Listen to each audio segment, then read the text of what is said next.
আসসালামু আলাইকুম বন্ধুরা, এখানে দেখতে পাচ্ছেন বেশ কিছু আম।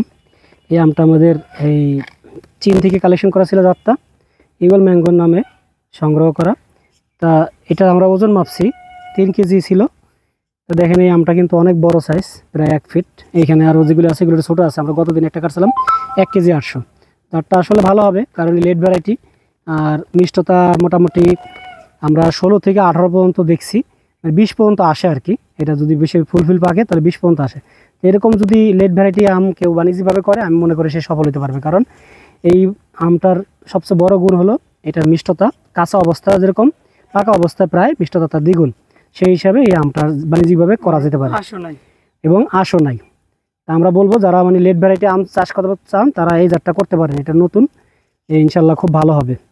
এই যে আমাদের যে জাতগুলো দেখতে পাচ্ছেন, এই দেখেন আমি দেখাইছি। আমাদের মিটারটা একটু কাজ করতেছে না, নাহলে আমি আপনাদের মেপে দেখাইতাম। এটা 3 কেজি চলে আসছে, আর এইগুলো আছে 1 কেজি 800-700 করে। আমরা গতদিন যেটা করেছি, এই যে এটা প্রায় 2 কেজি কাছাকাছি। তাই এই আমটা আসলে চমৎকার। আমরা এই বছর প্রথম এই বাগান থেকে হারভেস্ট করলাম।